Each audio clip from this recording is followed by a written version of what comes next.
Okay, time for the third shot in this tutorial. It's a nudie from Lembe. Pretty good shot. I really like the nice shallow depth of field here. And we've got it open in Lightroom, so let's work our workflow here.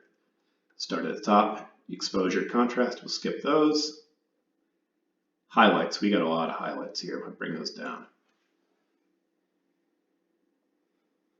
All right, and shadows, mostly just up here. Bring them down, doesn't really matter in that case.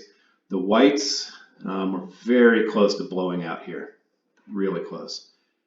So we don't want to go too far, we blow up real quickly, so I'm just gonna leave those at 0. The blacks and darkest spots are in here. We'll bring them down a little bit. All right, there we go. Temperature, it's not bad. This was auto done in camera. Macro, it tends to get it pretty well. So it's a little yellow, but let's take the edge off that yellow from my strobes. And in the tint, we got nothing there. We're going to leave that alone. And vibrance, that's cheesy. Give the vibrance a little bit of a bump, but we're going to leave saturation alone because that's just way too much. All right, so the effects down here, we want to do zoomed in.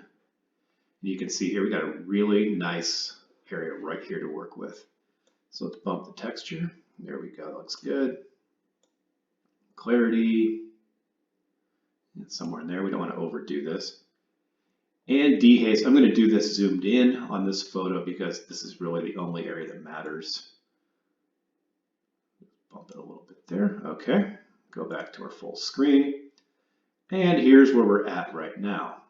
Cycling back to the top, the exposure and the contrast. It's a touch contrasty, so let's take that down. For some reason, I always end up somewhere right around -9, -10. In this case, I'm going to bring it down a little bit more. And the exposure, I'm not going to touch because we're just still too close to blowing this out. So after our Lightroom workflow, that's getting pretty familiar at this point, we went from this to this. Now to really make this sucker shine, let's take it over into Photoshop and let's go from there. So I will see you in Photoshop.